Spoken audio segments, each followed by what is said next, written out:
So, what's up, every other week? This is our Tuesday night chat, and guess who I have in the building with me tonight? I have in the building with me tonight.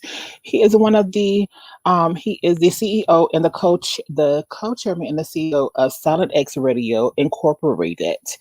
If you are a up and coming talent and you want to have your voice heard, Silent Radio is going to be what you want to do. So, y'all can reach out to them, and we're going to get a lot more into it, a little bit in-depth retail a little bit later.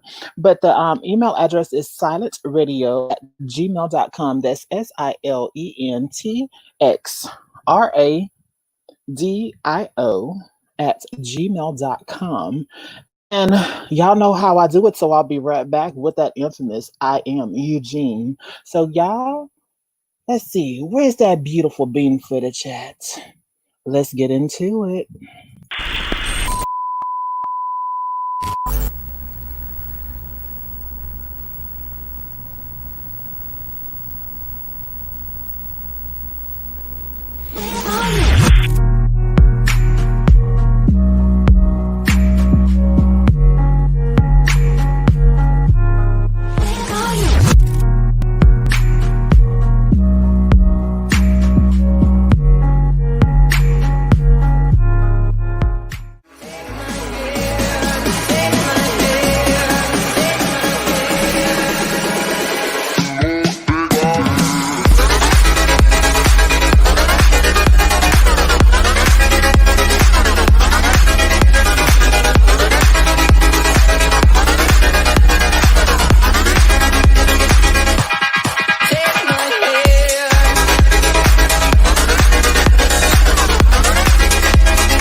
So guess what? We're back. Okay, so without further ado, I want you to help me welcome to the stage. He is the chairman and the CEO of Silent X Radio, where there is a independent soul station. So we're gonna get into all that good stuff. If y'all see me looking over here, having notes on to the side, so I'm gonna be bouncing backwards and forth. The one, the only.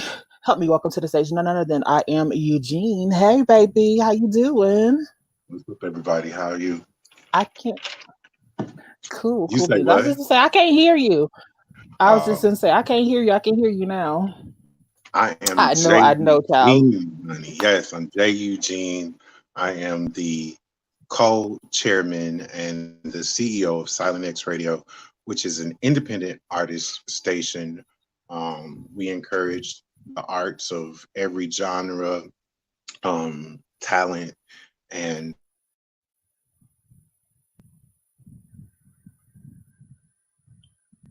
Hello? Are you froze? Baby, you froze? Okay, y'all, while he's getting everything together, I am having bad weather on my end, and it could be me. I'm not for sure, but he's froze, so we're going to give him a second to get back in here. So I'm hoping and praying that everybody is having a good night. We are having tropical storms down here on my end, so we're going to give him a second in order to get back together, and then we're going to start it back up. Let me see. Yeah, I'm still waiting on him to come back in. It'll be just a second. But, as he was stating, he is we're having a good time tonight. Y'all are in for definitely a good ride. So we're going to be, as soon as he gets back in here, we're going to go forth in this ministry tonight. But don't forget, y'all, we do have coming up on the weekends. I do have my little weekend situation coming on. So without further ado, let's throw you the weekend commercials.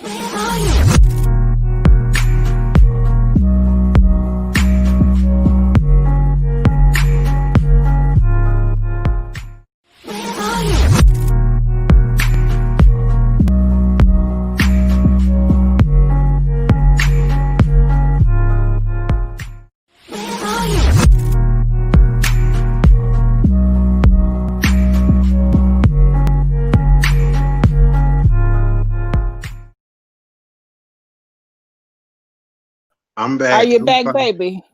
Child, this Are good you internet back, over baby? here is a mess, honey. I tell you, you pay top dollar Child, for the yours best, and and mine too. it just say bloop. I say in the middle of the show. In the middle of the Hi show. What's up, everybody. co-chairman? I am Jay Eugene. Savon. Let's start this over. Hi everyone. I'm Jay Eugene. Okay, let's start this over. Hi everyone. I'm Jay Eugene. I am the co-chairman and CEO of Silent X Radio, the independent artist station, which will be relaunching July 8th of this year. So in like 2 weeks, literally on a Wednesday, we're relaunching. And I'm really excited about it. So let's, thank you for the opportunity of your platform, and I'm excited to be here and kind of talk about what we're going to get into. So I'm not nervous. I'm sipping a little lemonade infused. Well, cool beans. I don't want you to be nervous because it's a little light something over here on this end. And then I do apologize to everybody once again. I am having a little situation down here. We are having really bad weather down here. So if we come in and out, please charge it to the internet. Don't charge it to us because we're in the same region, so our weather does affect each other. Um, let's see. How did we get into this? Let's see. It is so many different things that we want to touch bases on, but we're gonna keep it cute. So if you would please tell not only me but tell the audience, where are you from originally? That I was born in Maryville, Indiana. Hmm. I lived in Gary until I was probably 4. My mom moved to Atlanta. She worked in the for Lockheed for the air manufacturer. Then we moved to Alabama. Then we moved back to Indiana. Then we moved to What Minnesota. part of Alabama? Uh, what part? Dothan. Which when I lived in Dothan, Dothan was not Dothan. Dothan was like literally a taxi cab company, an apartment, a school. Like Dothan was nothing like it is now. As a big city, Wow. Dothan wasn't that. I think in like 1990ish.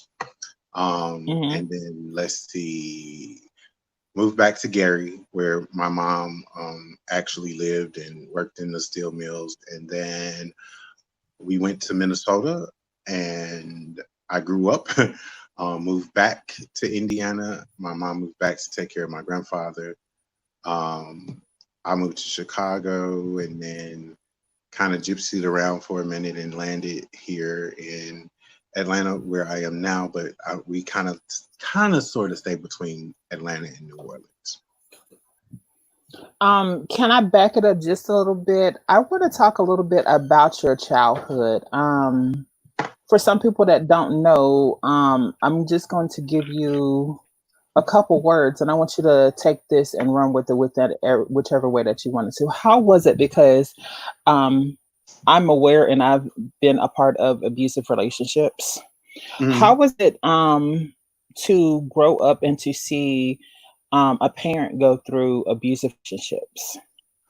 My mother was a single parent, and my mother was very into God and the church.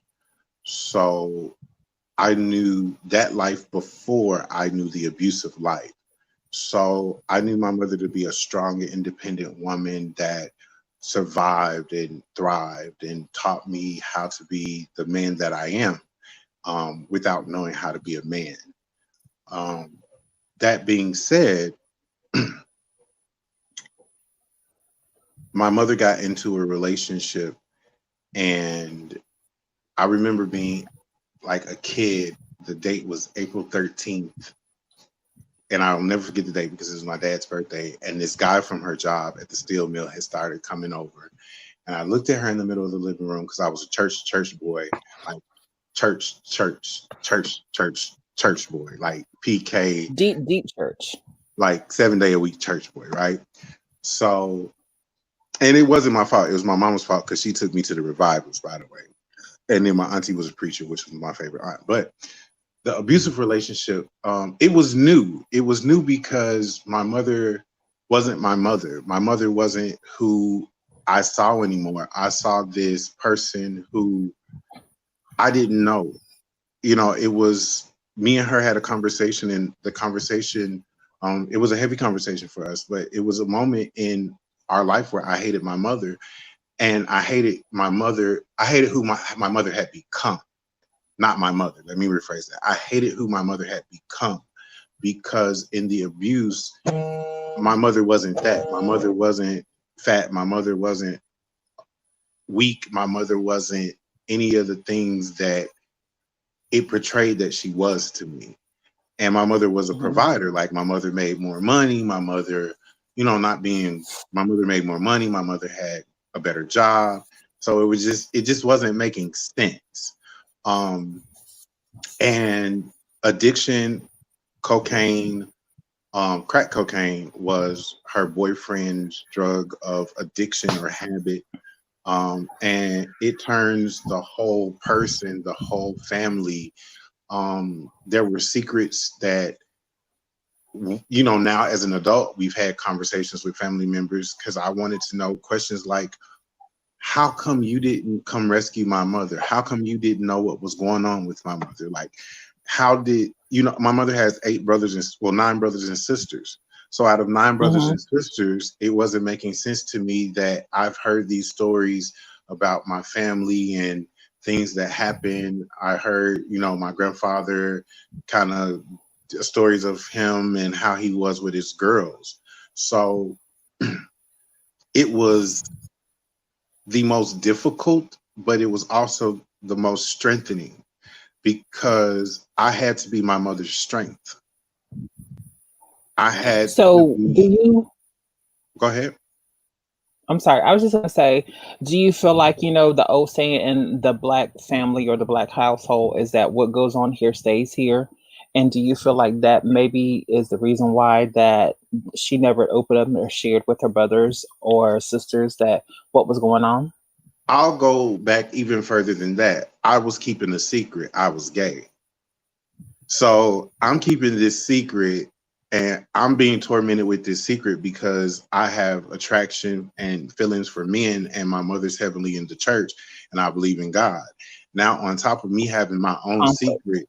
my own secret that I'm having to deal with, now in my preteens, I'm having to deal with a change of environment, a new family. My mom goes from a single mother in the church to my mama don't want to go to church, and my mama's sending me off in going to my auntie's house, and like she had got into a depression. That's why I think it's so important for families to really pay attention and talk to one another and check in with one another, Mhm. because with what was going on with her, if families are close like they were, I felt like somebody should have caught it. Somebody should have, and this is my feeling. It doesn't mean that she couldn't have opened her mouth because she was an adult and I was a child.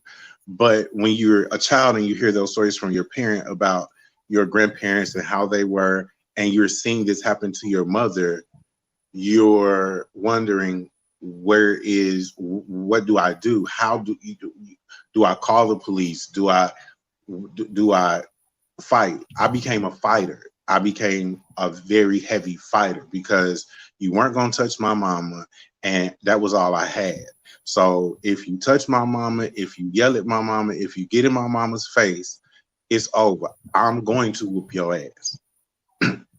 And So, do you think the conflict of you with church and religion, and that's why I have made a statement that even the strong ones, even as strong people, need to, we need to occasionally be checked up on. Not occasionally, but we need to be checked on just like anyone else needs to be checked on because we seem a lot of times like we have it together and we carry the weight of, especially if you're a person like I am. Like I'm a middle child, Mhm. so with me being a middle child, like I carry a lot of the weight that goes on in my family because I understand where you're coming from. Like my mom at one point was in an abusive relationship and she did the whole church thing and everything like that. And I completely have empathy and sympathize with you because I went through it too. It's a And little unfortunately, during that different. situation, I was the one that was getting the abuse and beat on. He was on his thing with her, but he would take his situation out on me. Like I was always getting, because me being trans and gay, I was getting beat. I was getting taught to be a man. So I understand where you're coming from. Um, it's funny because even now, when me and my mother have the conversation about then, um, we've had conversations move forward, but she still says, I really cannot tell you. She explains it as being in her body, but out of her body, like in this belief that she's going through what she's going through. Like she Depression. said it's kind of like an out of body experience, like she's in her body, but she's looking at it like not believing that she's going through it. So Hmm. I had to go apologize to her because at one point I had said, I hated you back then, but it wasn't that.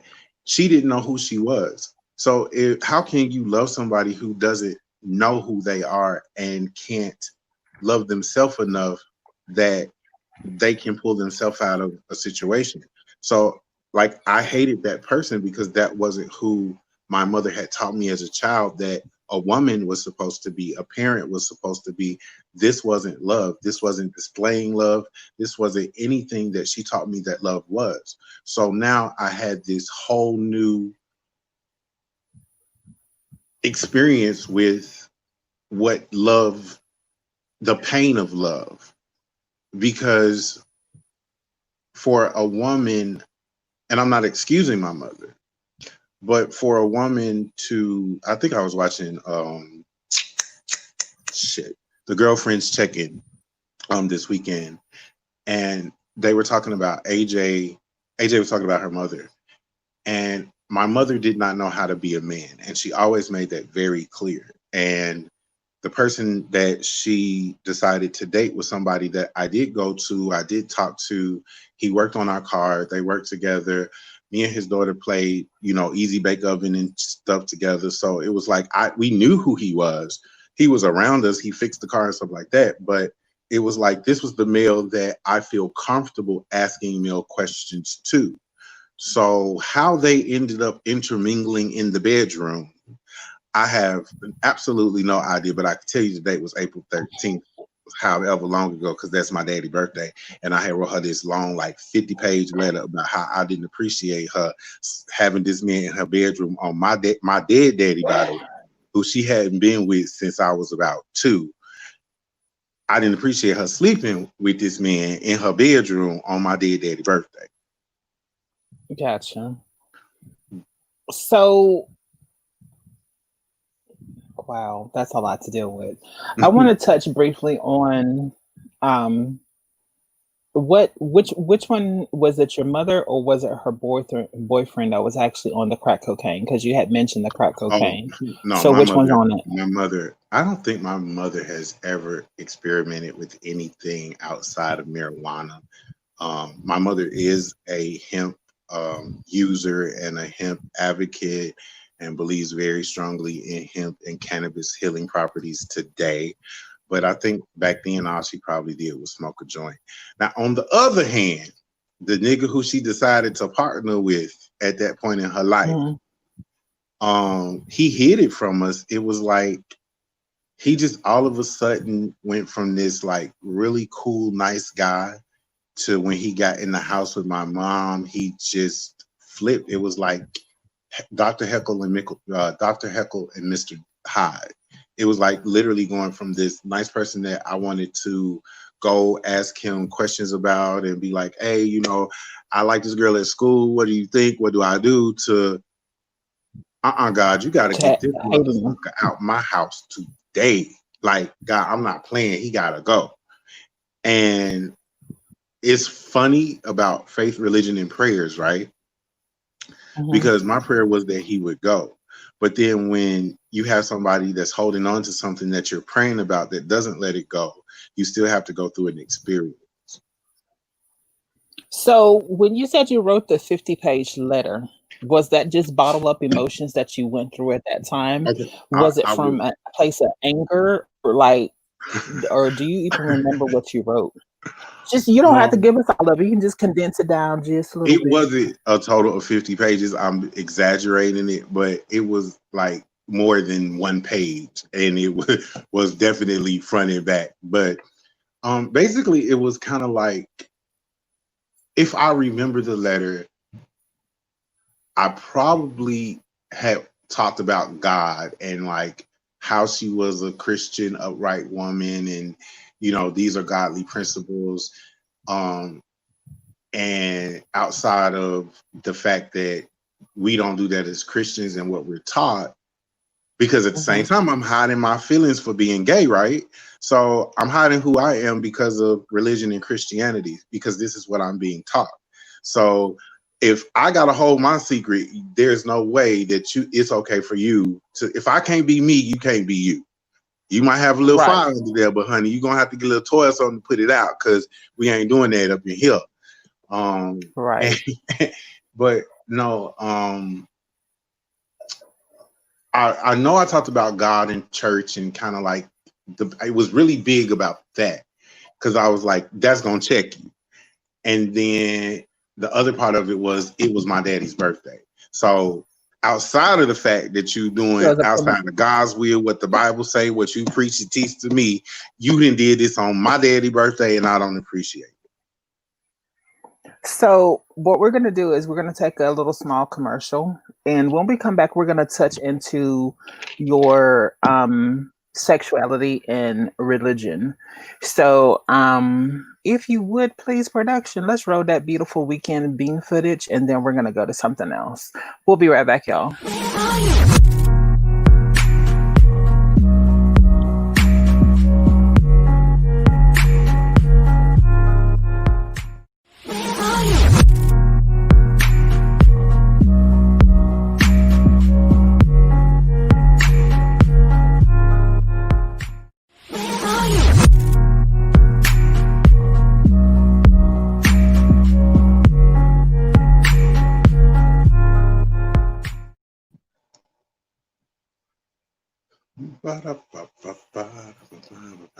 So if you're just joining me right now tonight, y'all, I am Eugene. That's in the building with me tonight. He is the one of the founders, co-founders, the CEO, the man behind the man, the muscle, the brilliance, the there's so many different things that we're going to get into behind Silent X Radio. If you do have inquiries about Silent X Radio, you can reach out to them. The email address is at SIOENTXRAX,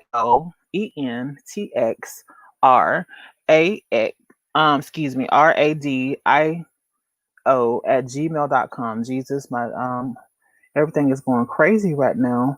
Well, like he just dropped out for a second, y'all. So as soon as he gets back in, we'll continue on with our conversation. But how are y'all enjoying the conversation so far, y'all? Let me bring in my co-hostess for just a second until we get him back in here. Girl, how you feeling right now? Let me bring in my co-hostess. Miss Savon.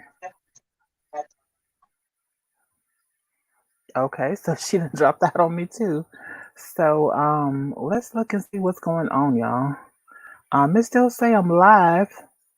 Can y'all hear me? Give me a thumbs up or something in the chat if y'all can still hear me.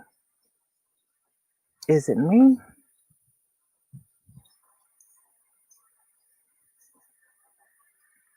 Hi, Regina. What's going on, babe? Is it me? I can't hear you.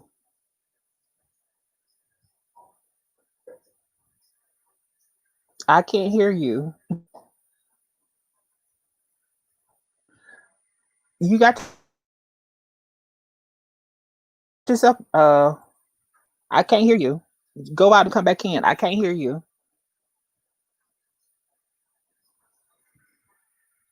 Can't hear you.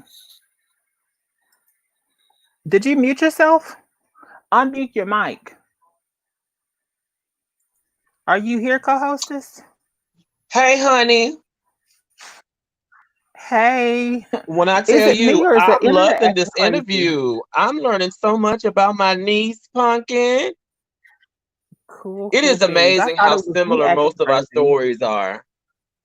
Right. Give me just a second. Let me see if I can get this child back in here. Are you here, baby? Hello. Look, and my fro is real. They always right. This is real. I'm gonna drop my Yeah. co-hostess back out of this so we can get right back on into the topic. We'll be right back with you, co-hostess. Yes. I love how Auntie can come So in and just step in and help out when needed. you Just know whoop, it. she right there. That's my girl. That's my girl. So speaking of you, religion and faith. Mm-hmm. So let's get into, the nitty gritty a little, like something, something. Can you Okay. go through and tell us, when did you find the courage to actually come out, and what was that whole journey like? Like, were you ever married to a woman? Were you ever dated? Did you ever date a woman? And what is your current status right now? Are you married? Are you dating? I'm throwing those couple of things out there, and you can take it with it whatever way you want to. The floor is yours. Um, First, we even gonna, back up even a little bit to I was molested as a child. So, and I was molested by one of my grandmother's foster children, who was mentally retarded, and she didn't know it. So I already had this secret. So now carry that secret to all my life. I have this secret, and now I have this desire for men, but I was raised in the church. My aunt was more religious than my mother. My mother is more of a believer. My mother would be So the she's one more that would spiritual. invite the Jehovah Witnesses in and like literally have conversations. And no matter who was there, she was going to invite you in. We were going to talk about it. We were going to enlighten me, and we were going to get to the core of what it is so that I could make my own choice and decision. My favorite aunt, my Aunt Lola, the Right Reverend Dr. Lola C. Hardaway. Um, Come on, doctor. she was my favorite aunt, and she was like radically, and I mean radically saved. And the fire, and she was like, "Do you know God for yourself? Do you love him? He gonna save you." Like, she gave me that whole, get saved speech, but she was on fire with it. So it was like, okay, Auntie, I'm with you. Yes, Jesus, I feel it, and I felt that little in my shondo, honey, and it was over after that. That little, You say your Shondo. mm.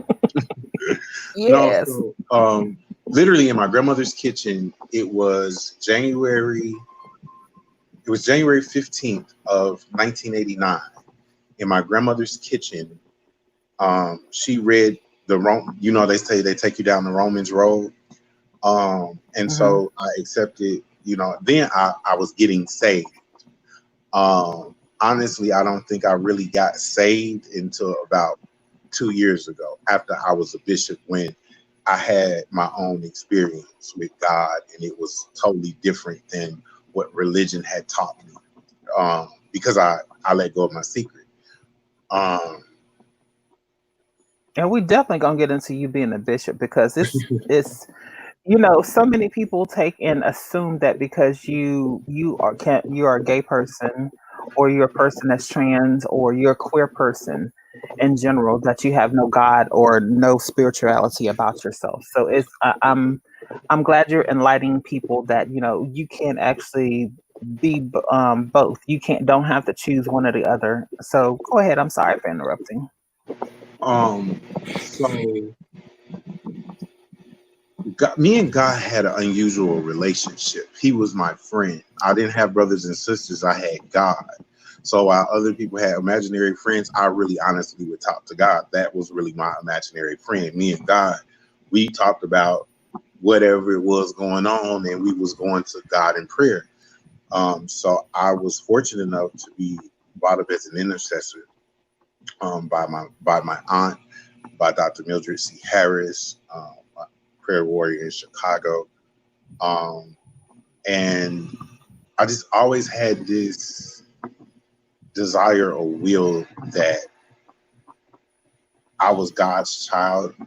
And when you're younger, you always go to church and say, God gonna use you. God gonna use you, boy. God, you gonna. And it was like, but God, how could you use me when I'm this way and I'm not supposed to be this way? Because I'm attracted.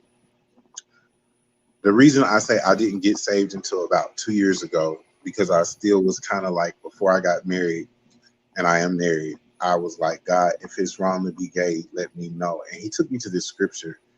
Um, in where's the scripture? Hold on, I can't use my phone. It's a scripture that says, "Not bond nor free, male or female. There is no bond or free, male nor female. We're all one in Christ Jesus." And I was like, huh? And so I reread it, and I was like, there is no male or female. There is no bond or free. We're all one. So as I broke it down to the common denominator, a narrative, that means that there is no religion, there is no sexuality, there is only a universal oneness, and we're made up as human beings along the journey or experience. So that's when I say that I honestly got saved, because I understood what my salvation meant at that moment. Um, I grew up in the church. I hid until I was about 18. Um, I hid in secret, but I was dating a mega preacher. Um, at I think I was 16 and a half when we started dating, or sleeping together dating, because it was a harem of them. And it was kind of like, because what he preached, it was like I bought it. I didn't sleep with him when I first got to the church, even though it was proposition, because I was very much, I need a spiritual male. I need a father figure. If I'm coming to you as my pastor, I don't need you to be trying to suck my wang. I need you to be what I need you to be. So after about 2 years, and God started moving and working and doing stuff and going to the church, I get invited to the office, and what thing led to another, and lips put on some stuff just arose, and I dated a preacher for almost 4 years. From 16 and a half to 16 to I was 20 technically. I dated him. Um, So when you were dating him, how did that make you feel? Like, did you get perks for being, because I know you stated that it was a harem of y'all. So did you get perks? Did you get first choice? Where you had a so certain day of the week that you were with so the him, or way what? that this particular person would, I guess, reel his harem in would be like, okay, you're of driving age. You want a car? I'll get you a car. So it's like, okay, bitch, I want a car. Okay, you said you was gonna buy me a car. You not gonna buy me this car? Okay, I'm gonna go buy my car. So I went and I bought me a Mercedes, because he didn't buy me the car that I asked him to buy me. Mm-hmm. But I had my first Mercedes when I was 16. It was like a 1981 500 SEL with the crushed velvet seats, and I had paid like $2,000 for it, and I was working at McDonald's, so I was kind of proud of it. Yeah. So I had already, I started off in a nice little Benz zone. So you're Um, not like luxury.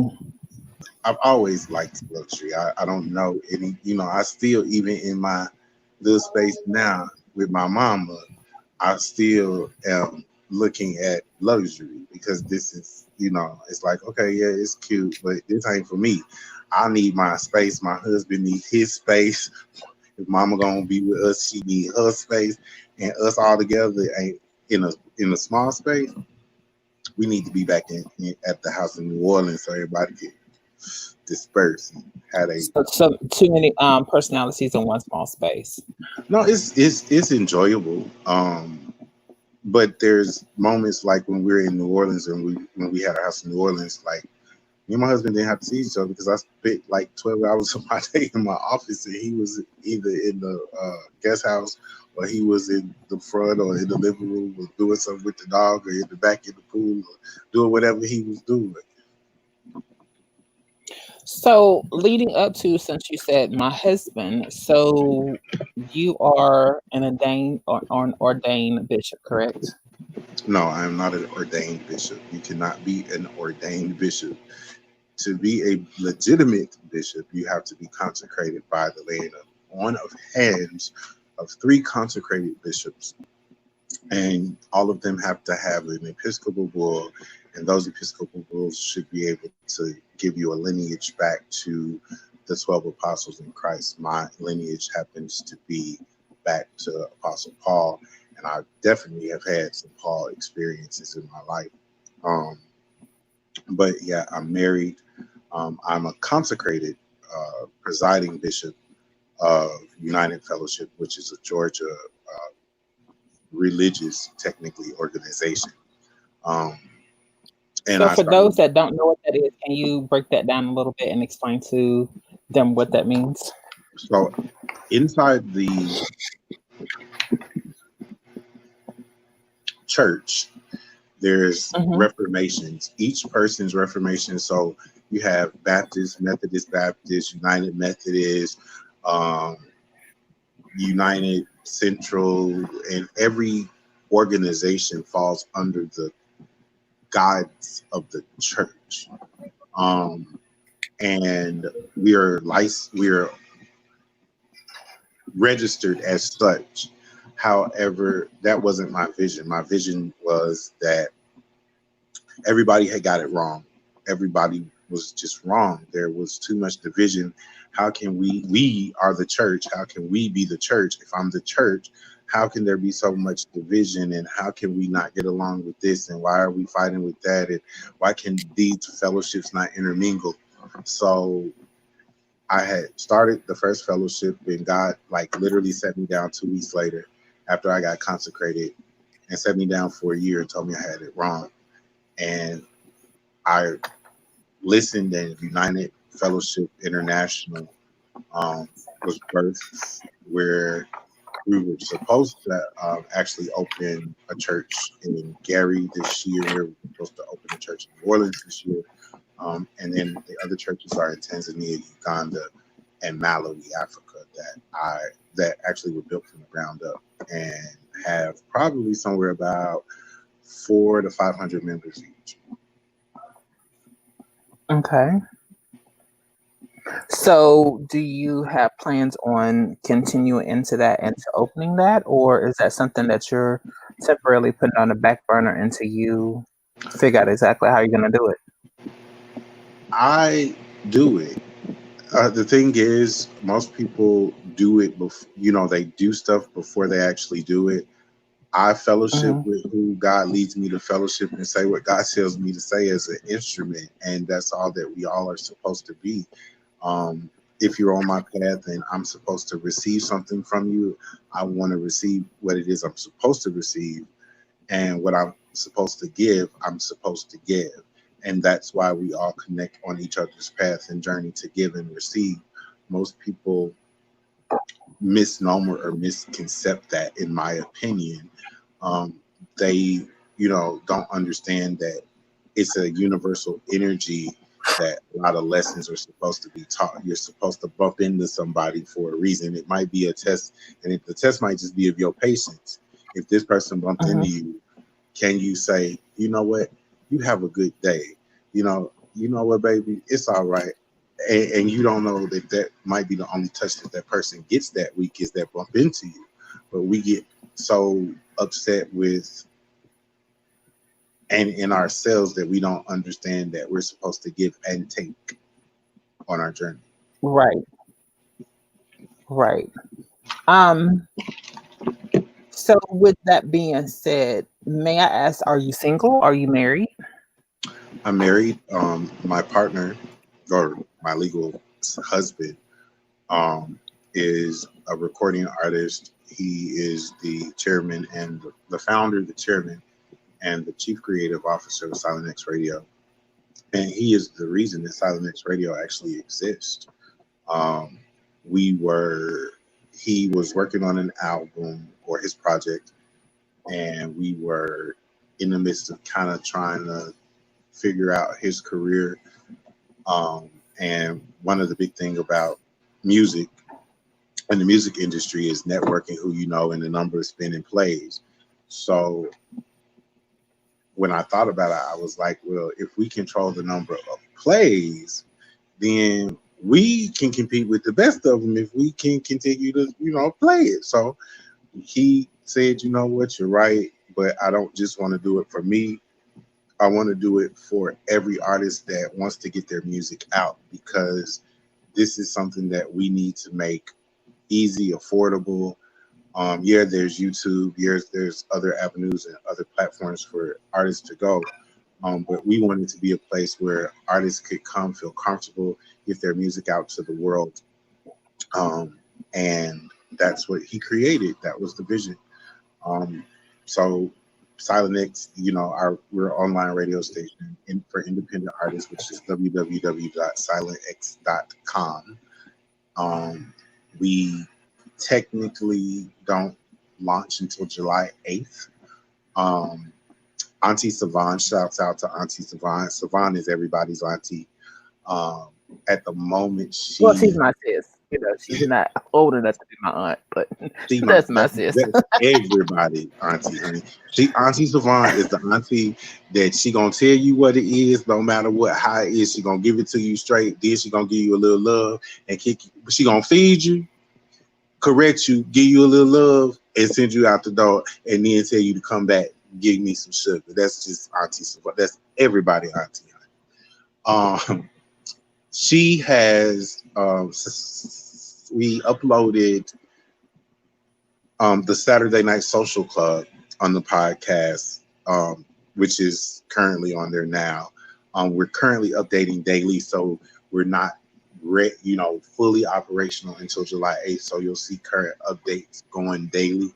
The infamous Chi Chi 2 has a podcast, and his YouTube channel runs, is simultaneous with Silent X Radio. And if you don't know who the infamous Chi Chi is, message her. That's my one of my hearts. And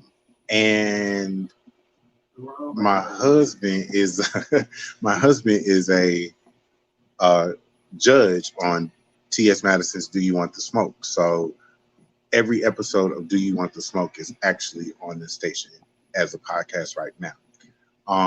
While we're getting ready to launch, we are looking for people that want to host their own show, that have talent, people that want to get their music out and don't want to have to go through rigmarole. We have a very simple submission process to get your project or your tracks, whatever they call it. I'm not into music like that. I'm into the business side. So the music that is I wasn't played expecting you to go this deep into it. I really was giving you the ski, the crossover, and then I wanted to go to something else, but I'm letting you just go right on ahead. So right now, literally, we're looking for artists that want to submit their material. We have a simple submission process. We have a streamlined pricing process. Hosts that want to host their own show, we have airtime for that right now. People that advertise on the show. I had my shoe. Funny story about the shoe. My mama, when I was younger, told me she wasn't gonna buy a shoe until my name was on it, because I asked her to buy me shoes. So when I got the opportunity to put my own name on the shoe, I did it just to say I did it. So you can advertise even your ugly shoe on the station like I do, just as just as spots. We see about 5,000 to 6,000 visitors a day. So we're doing really well with that. And I'm trying to think. Yeah. Oh, my first interview. I do want to say that. My first interview on the launch of the station will be with Miss and, well, I'm going to say it like I said it, just Mr., Miss, and Mrs. Rachel and Gina Lewinsky. So they're a straight couple that is some things to get into, and that will be the very first interview and the very first show that I do on Silent X Radio. So outside of that, every artist can come submit their material. We're happy to have everybody. We're happy to build. We're happy to show and really appreciate the love, the real passion and love and art of music with everyone, with the world. And that's our objective. Cool beans. So how did y'all meet? How did we meet? Actually, we I met through heard him my in the background. Uh-oh. we met through my ex. It was a car party. There are many apps. I don't know if it was through Facebook or whatever, but however, him and my ex actually went to school together, and from there, we kind of connected. He was on a break, and then I was on a break, and then we just always was out kind of like venting, and we became best friends literally. Like if I wasn't going through one of the issues, he was going through one of the issues. We became each other's kind of structure and kind of accountability partners. And then I ended up losing everything and having nowhere to go.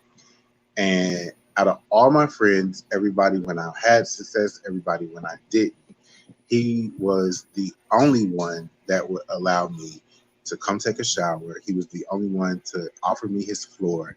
He was the only one to offer me the necessities to survive. From there, we became roommates. Um, the story is though, when I met him, I told him God said he was my husband. I was with somebody else. He looked at me, almost got out the car, thought I was crazy, and was like, okay. And like he literally thought I was crazy. And he was getting ready to turn around and walk. Literally, like as soon as I said it, he was literally not even in the car when I said it. He got ready, like paused mid like air. And then as he paused, he was getting ready to walk back to his apartment. And for whatever reason, he got in the car and he literally was like, you know what? Okay. We went to a car party. And from there, we kind of went out of town and we liked each other's company. We really became great friends. We became roommates. And then I kept asking, you know, will you marry me? Like, will you date me? He kept saying, no, God ain't told me yet. If God told you, he gonna tell me. And I guess the day that I chose that I was gonna be, look, I had asked this man for 3 years to date me. So this time, this was the last time I was gonna ask, like for real. I was not asking. I had already talked to God, like God, I know I hear you, but maybe I didn't hear you. Maybe I was in lust. If I was in lust, God, I'm sorry. But he don't want me. He ain't for me. He ain't what you promised me. So since he is on the know, me and you, okay, God. So I had this guy that I was interested in dating that lived in where did he live at? He lived in uh, at Fort at the Air Force up north. He was a sergeant there, and I really, really liked him.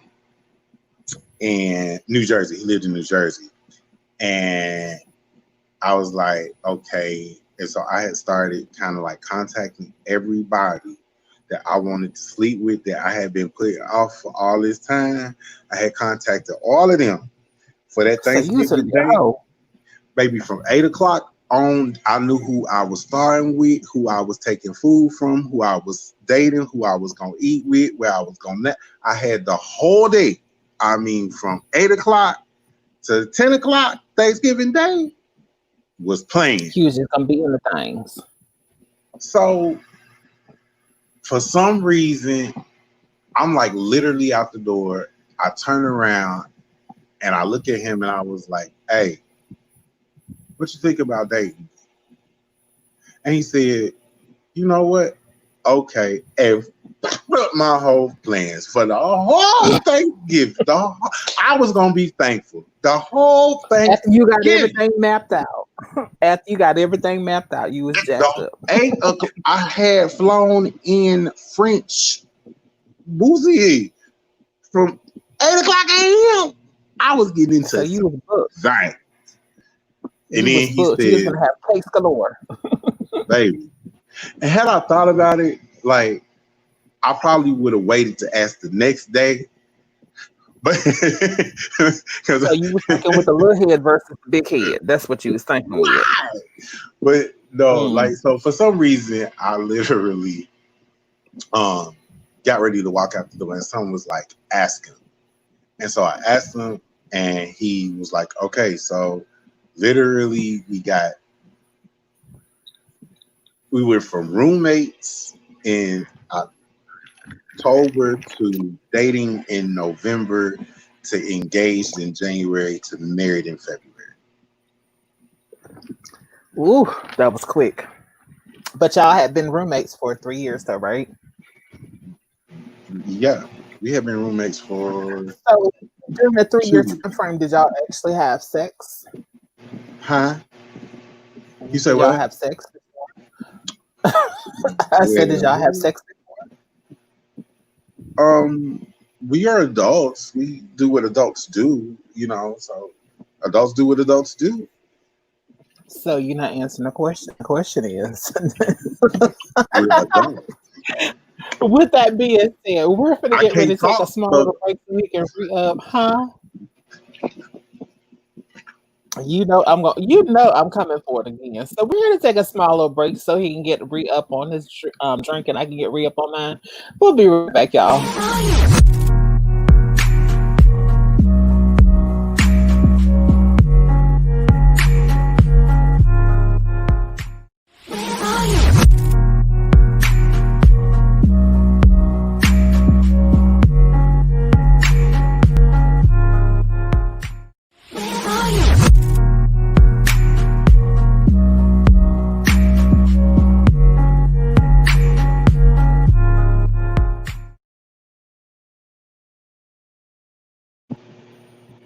If y'all are just coming in, don't forget to like, share, and subscribe. And our week sponsor is coming in is at Pass the Sugar.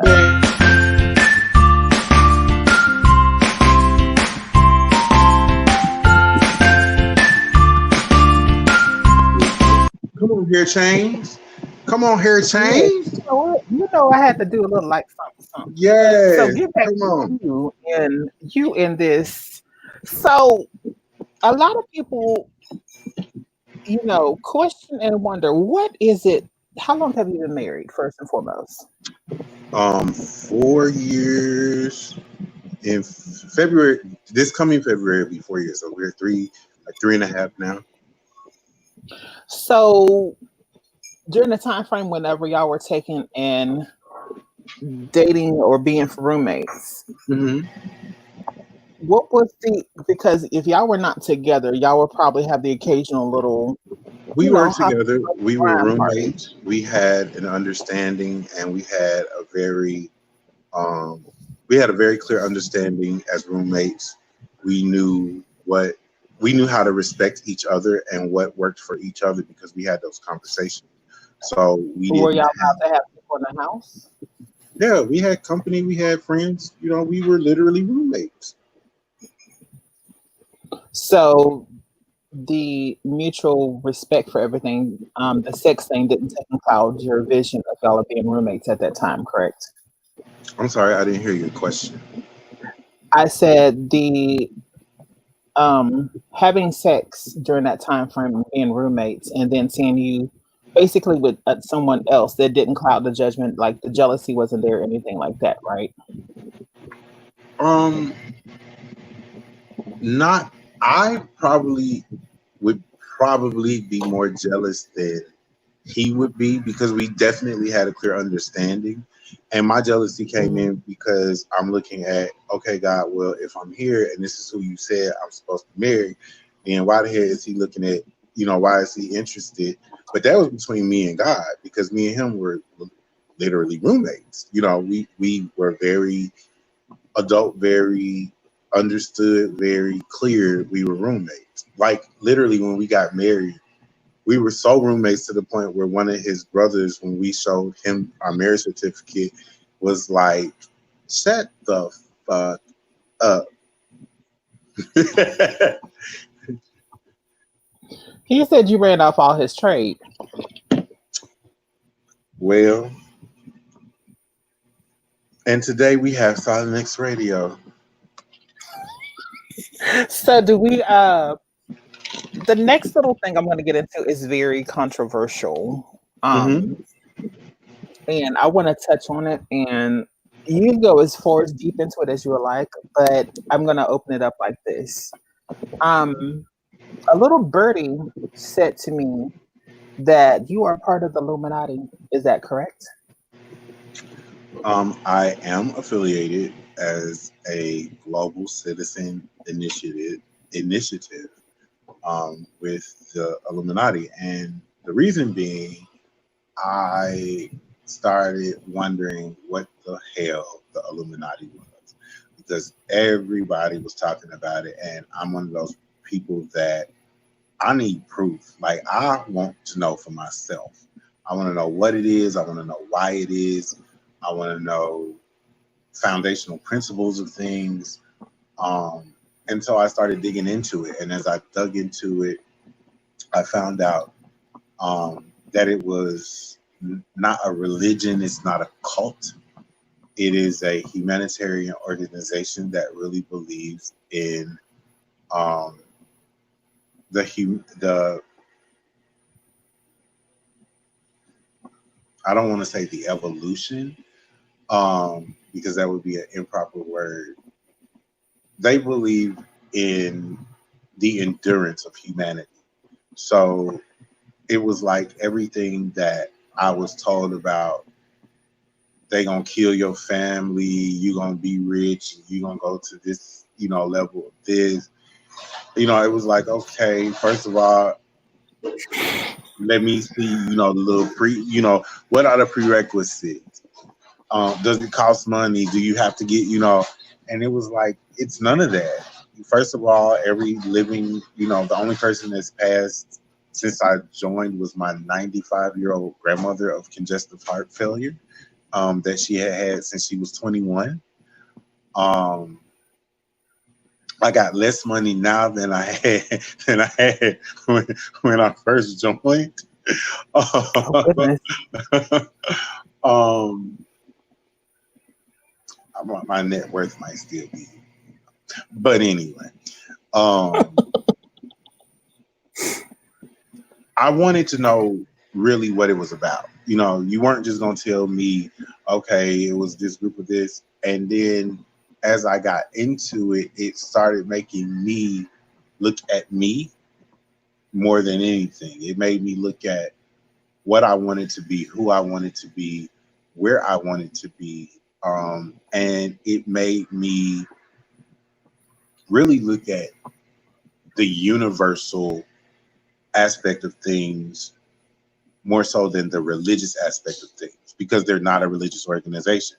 So it was like, okay, I have religion over here, and as long as nothing affects my faith in God, I'm all right.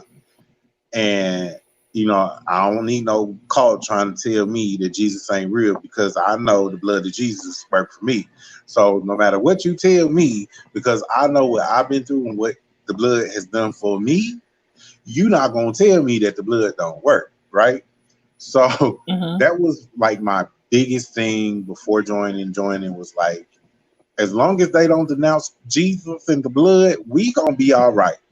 We could go and see what the end gonna be. So it was like, no, you don't change your religion. You become enlightened about a lot of things. You get a chance, in my experience, um, I was able to go back from when I was a kid and correct things, because now, as a global citizen, I'm able to use my voice to be an influencer. As a global citizen, I'm able to know that, yeah, we have everything out there. We have so much controversial and so many controversial issues.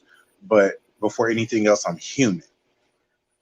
Before I'm black, before I'm gay, before I'm male, before I'm faith, before I'm anything else, I'm human. And that, as a common denominator that relates all of us, is pretty much, I think, the biggest thing that I learned from my experience when I did join. It was like, stop looking at black, stop looking at white, because if you look at my husband is the most ratchetest geek that you ever want to know in life. Okay. And when I say that, I He gonna mean get you. he is a ratchet geek. He can tell you what the different fish are in the ocean, what the different whales are. He can tell you what the different wolves and the different, like, my husband is a ratchet geek. That being said, it was like we got into this he always watching history stuff, like always. And we were at my medium, my advisor, we were at his house, and he got me to watch this movie, this thing on YouTube called Guys, and I had never watched it before. So he knew that me and money and my love for finance and the field I was in, he knew to reel me in with the bank one, right? So after he reeled me in with the bank one, he was like, well, you know, there's a part two. And I'm like, huh? Or I don't know if he showed me the bank one first, and then I think the other one is part one, and he showed them to me backwards. However it was, he showed me the one that he knew would reel me in to make me watch the other one. And the other one talked about the difference in religion and how every religion has throughout creation evolved, and what that, you know, for us is Christ. Prior to Christ, it was, and they literally go into so it was kind of like at that moment that it was kind of like, there's God indefinitely, Christ works for me, the blood's going to work for me, because I know to call on the blood because it worked. But what else? And that was kind of like, when I talked to him about it, he was kind of like, I don't know, but if it's gonna make you a better you, and if it fuck up our house, then she gonna have to go. And you know, I can say I had some crazy experiences because people have to take care of their mental health. So during the very beginning, my husband saw that I had social anxiety and I didn't know it. So I began to kind of like, living in New Orleans, see crazy stuff. And it was like, okay, are these real dead people that are like walking in front of our house? Like, babe, do you see these people that I'm seeing? Because Oh, what happened, babe? He dropped out. As soon as he comes back in, y'all, we'll be right back in with them. But that's a good place for us to stop for a second to go to our little commercial. It's a couple things. Let's make y'all laugh to lighten up the mood just a little bit, and then we're gonna get right back into it. So, without further ado, let's go with the little wig snatching. Oh, baby, when you talk like that, you make a woman go mad. So be wise and keep on.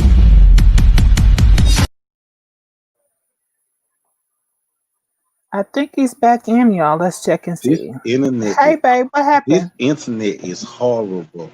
They gonna say it was the Illuminati. No, no. So I actually have had a much more enlightened and pleasant experience. I work as part of a global anti-fraud team that really kind of is very heavy on internet fraud and around the world. So I do that, and we do reports, and you don't want to see them show up at your door if you have committed a internet fraud scheme. But other than that, you know, it's just like being a part of being a bishop. Hell, it's the only difference is it's not a religion. It's like, okay, I am a better me. It's something that I wanted to learn about. It's something I wanted to know about. What I got to know about it was that there was more than what the church told us. what I learned was that, the church was founded, the church, the United States, and something else were like founded 4 years apart. And this is the second church because the first church was founded like in the 1400s. But like in the 1700s, the U.S., uh, before the U.S., the Illuminati, and after the Illuminati, the church, like all three of them are kind of like 2 years apart in establishment. Um, and really to be a better me more than anything. Like it really is a self-reflection thing. I meditate more. I literally have more of a consideration for humanity as a whole and equality as a whole. Yes, I'm very black, and I don't take away my blackness. But at the end of the day, I'm human. And before knew what religion was, before I knew what my sexuality was, before I knew my name, I was a living, breathing human being. Before I knew what the color of my skin was, before I knew who I loved, I knew that all I knew was how to breathe because I didn't know anything else. And that's what makes us all human. So, Mike, I have another question for you. When did you become a duke? Hmm? I said, when did you become a duke? If my A notes who? are correct. A duke? Aren't you a duke? I became a duke of the Republic of Yes. Aquitaine in 2000. I think it says the April of 2017. Hold on, I'm looking at hold on. The 5th day of April 2017. I hope y'all didn't see my cakes because I realized my pants is not buttoned up. But Yes, we seen your cakes, but it's okay. the 5th of April 2017. How was that whole experience? How did you do it? So when my husband and I had a conversation, he kind of wanted to know what I wanted to do. I wanted to go into foreign politics and foreign affairs. I wanted to be an ambassador to the United Nations. And when we went through kind of what that inquired with his career, he wasn't having the security. Like he was not having that full security. Like it wasn't happening. So actually, we became lords together because his birthday is in February. So I wanted to get a unique gift because he is the most unique, simple person that like he doesn't like fancy stuff like cars and all that. Don't really excite him.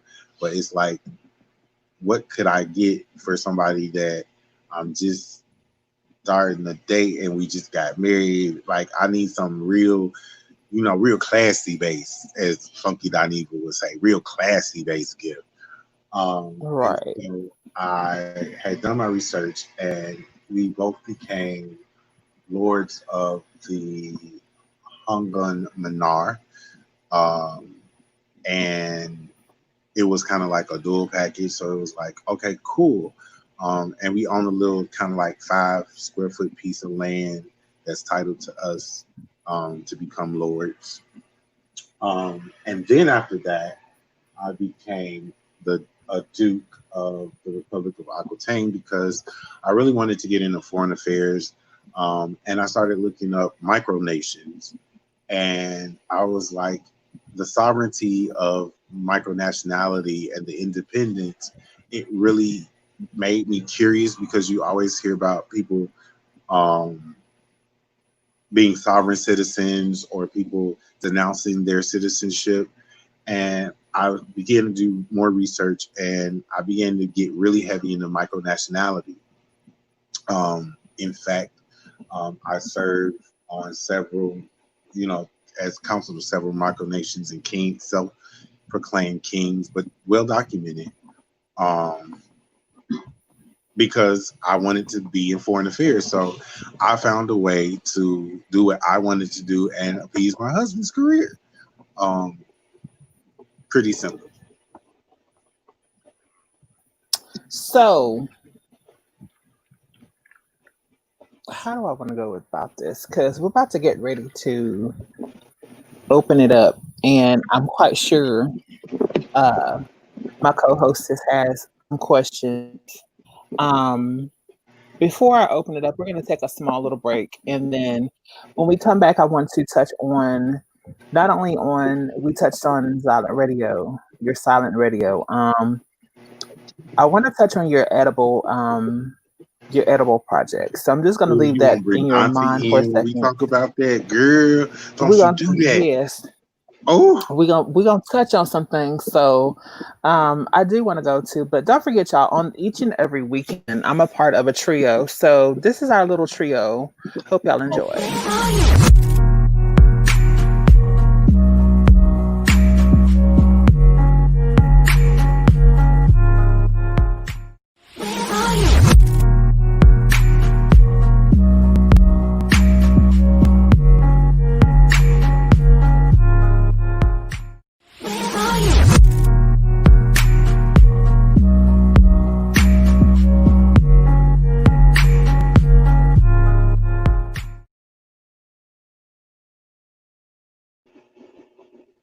And then one more time, don't forget, y'all, this show tonight is being sponsored. Not only is being sponsored tonight by Pass the Sugar.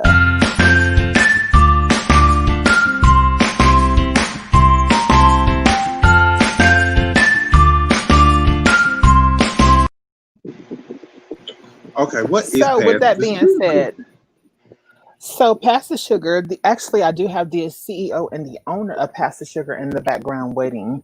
Oh, The Pass the Sugar is for anyone of the queer to trans area that is unsure of how to take and dress. So what they okay. do is, because that's their proper pronouns, is they help individuals that are trans to get more of a refined corporate look, and to try to figure out what clothing and stuff to take and wear, and to help them get in contact with doctors or doctors in their local communities, and or people that So can it's help like them out I'm with giving housing, you because some sugar, some baby.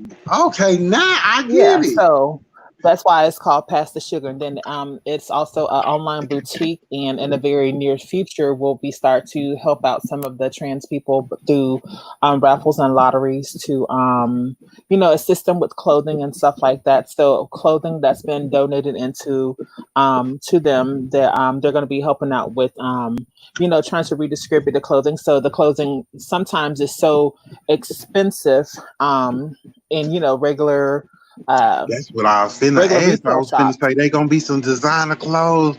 Can I get a couple pieces? Well, whenever Leander comes in, whenever Lee comes in, as short, Lee will be able to explain Oh that. my So God, I get we're to talk to Leandra face to face for the first yeah, time. This is Lee's gonna be my daughter is exciting. here in the house with us tonight. Hey, So daughter. before we go with that, I want to talk about you and this edible stuff, because I'm hearing such good positive things. I'm not really a smoker, but I get into it every now and then. So talk to us a little bit about your edible stuff. And then we're gonna bring in my co-hostess, and then Leander. Unlike Silent X Radio, I am not the CEO of Urban Hippie Edibles. I am a worker that does shipping and product placement and management. That's it. Urban Hippie Edibles started pretty much because my husband loves to cook. So he had just got his medical card, and we placed an order, and I ordered like $500 of the wrong thing. So, and it got shipped to our luxury apartment building and dropped at the door. Oh goodness. So Needless to say, I then spent $500, and he was like, you know what? So we went through because we bought the trim because I didn't know what trim was, and it was like $60 a pound for a pound. You get a pound of it for $60, and I'm all about business and savings and economics. $60 of this versus $200 of that, and I get a pound versus a little bit. You know, the numbers was so. Each pound had a lot of nuggets in it, which of course met with medicated and smoke. But the trim, he began to experiment with, and he kind of went from his love of cooking and his frustration with kind of like things that were going on, and he just put it into baking. And so literally he just kind of comes up with these recipes. Like it's hard to describe unless you actually see it, because it's kind of like a mood thing. Even when you place the order, it's kind of like he'll go into the mood to cook it, and it's just, it gives you that, damn, I ain't had this. Like, is this really an edible? Like, I don't like, and a lot of people want the kick, like when they first bite into an edible, but there are a lot of people that, like people in New York and people where it's recreationally approved, they more so like the pungent kick. But my husband is a savory person. He likes like the soul of it. So what you really taste is kind of like his soul in the food, literally. And that's kind of why Urban Hippie Edibles is. And so then I just kind of throw ideas for him to play with, or people will, ask, like right now there's somebody that asked, our number one seller is pralines, which I'm not telling everybody to go online or go on the IG over there and start placing stupid orders for pralines, but I'm not telling you not to neither. Pralines are a per order thing because they're handmade, and if you've been in New Orleans and you had your pralines, it's real New Orleans. It's real New Orleans, baby. It's real New Orleans. And you want that taste. And a lot of people don't want to taste their weed in their food. They want to taste their food.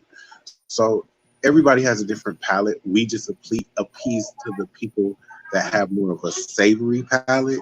But we do have tinctures. Like if you want that extra kick, you can also purchase a tincture to add the extra kick to it. And a tincture is a cannabis concentrate.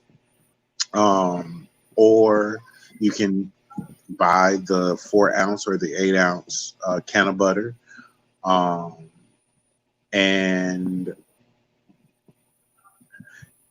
there's a summer treat. That's all I can tell you, coming probably in about 2 days that'll be released. We're just waiting on the shipment to get here. So I have a question for you. Mm-hmm. Are you up for any question and answer? Sure. I won't hold you too long, but we're going to do some question and answer. So we're coming to that part of our show, y'all, that we're doing a live question and answer. So if you have any questions, you can either pop in, or we're going to take and do it in the comments.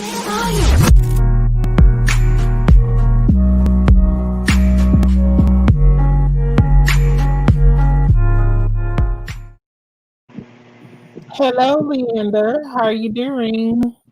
I'm good, love. How are you doing? I get to see your face, even though you so pretty on here. Why you ain't got no clothes on? That's right now. Hold on, let me see somebody. Hold on. I need to see. Now that's my Chicago friend. There we go.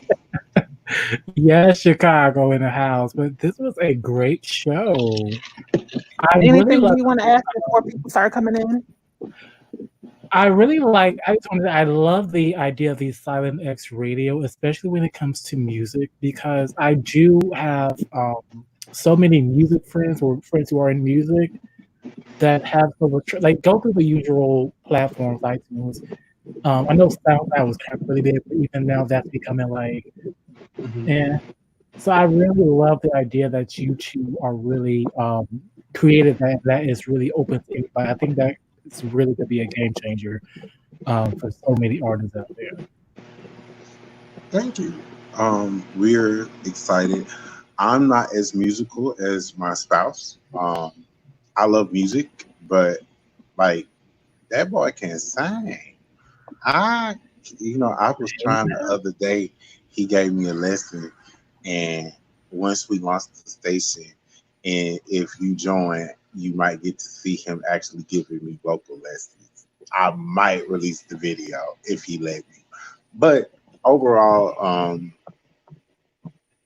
I'm really excited because it's his heart. Music is his life, it's his passion. That's his ministry, that's his gift. And for somebody that has that gift and that talent to be able to understand what another artist goes through, their frustration, their thrive for wanting the world to experience and hear what God gave to them, or the gift or the art or just that sound, is unprecedented. So I'm very excited for the opportunity for the world, not just him, but for every artist, because we get to hear a different, non-repetitive repeat. We want every artist of every area. We want to definitely support our community, the human community, but also we identify with the LGBTQ community, and we identify with the straight community. It's artistry. It's about the art. It's not about any dividing factor. It's literally about the art. So for the artists to be able to get their art out in this form, and it's great. So yeah, we're definitely excited about it. Definitely looking for shows. Definitely looking for. I think we're gonna have a adult late night talk show. I can't stand him sometimes. That was caught off guard.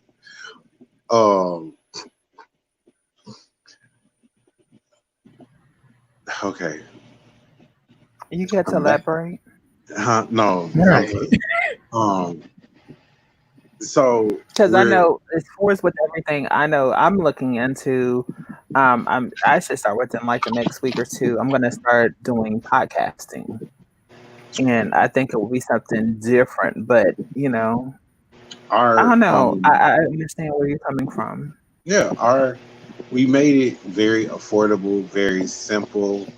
Probably a month after we launch, we'll have something that's even bigger than this, that I'll be excited to announce. Auntie Savon and I are talking now about some things. So it's a lot to come up and do. And it's just a lot. It's exciting. It's fun. It's like, I get to hear different people's music from all over the world, because we broadcast literally all over the world. So we have viewers from all over the world every day. And I think it'll be fun just to get the world to hear your voice. So, yeah. That's what's up. So, any questions for anyone from the audience? We're not going to hold him too long if there's no questions. We're gonna hold on to this for a little bit longer, and then we're gonna wrap this bad boy up.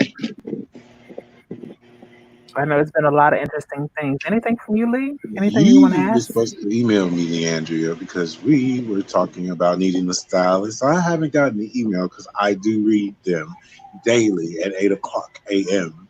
and I didn't receive one yet. I didn't mean to call you out like that, but yeah, we really do need a good stylist. Like I didn't drop my email in the comments too. So I don't be reading them comments like that. I'll be working. I'll be thinking I'll be playing. I literally be working.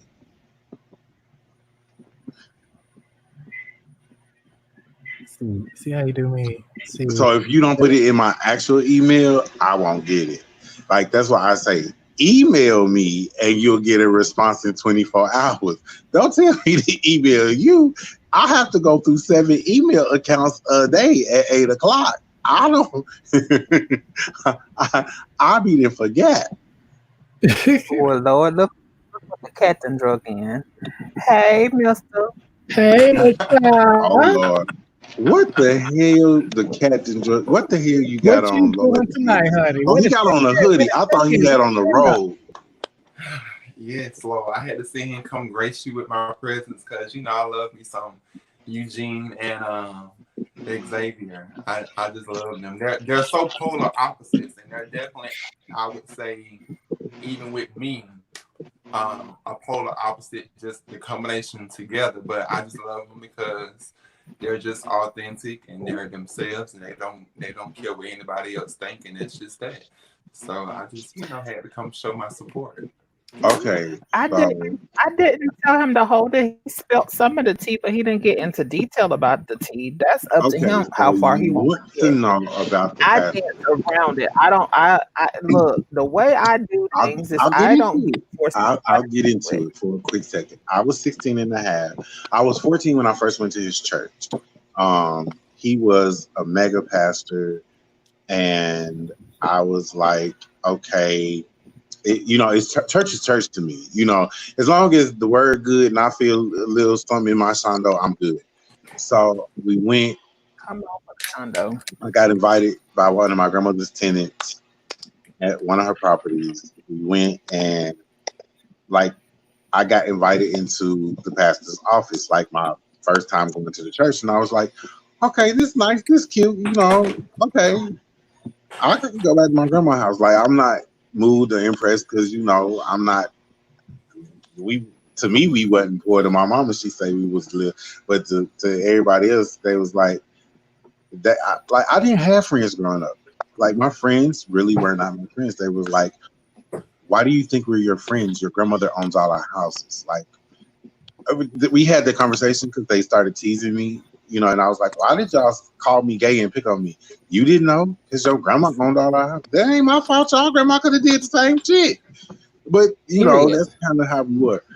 But to make a long story short, he asked me to kind of fool around for 2 years. I was like, no. I had kind of consciously made the choice in my head, if we were going to date, I had to be at least 16 and a half by Chicago law, because my mother would this have. is in Chicago. Yeah, this was in Chicago. I made sure that I was old enough by law. You say what? But is he still preaching now? He's not my concern now. I don't care. That was what it was, and it's no shade. It's no shade like that. I had to be healed from that hurt. So for me to be able to heal from that hurt, I don't really care if he's preaching or not. If he is preaching, Gotcha. I wish him well, and I hope that God has changed his heart so that he could be authentically himself, and that he's asked God for the forgiveness that he needs to lead people the way that they need to be led. But that's not my concern. Gotcha. That's very understandable. Yeah. That's very understandable. Ooh, Coco done came in, y'all. Hey, Coco. Okay, Coco got back out again.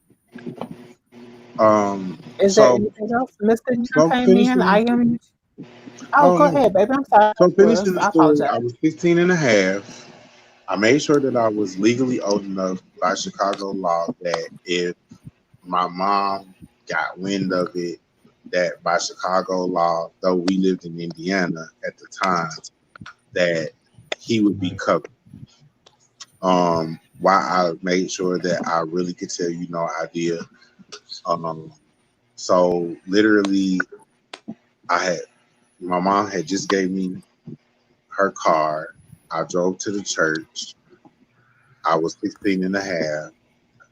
And he was like, I went for choir rehearsal.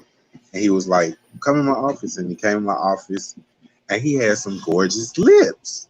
He has some pretty lips. And he wrapped them lips around some things, and it was over after that. It was like, okay, all right, we can do this. And, it was like, the bad part about it was I felt like he used a car, even though I already had a car because my mama had gave me her Buick Regal. I had my Mercedes already. That was in the garage, in the storage. And it was like, okay, you're going to buy me a car? Like, big deal. I already got a car. Like, I'd rather, you give me that little change you're going to spend on the car and I could go shopping because I was into shopping. So, long story short, he never bought the car. I found out that he was sleeping with his nephew by marriage. Wow. That is kind of what really. Well, no. Okay, so you want to get into the TT? So the TT is he had pissed me off one night and he wanted to have sex and I was like, no. And I was like, you know what? Take me home. So he took me home. I know what I had asked him to buy me a Lincoln Navigator. That's what I wanted. So these son of a guns at the church then came and pulled up and bought this Lincoln Navigator. Bitch, upset. You have my automobile. I'm going to need the keys. And then he would not even let me drive it. So now I'm really over it. You didn't got my truck. They didn't gave you my truck. And now you're not going to let me drive my truck. Now we have an issue. So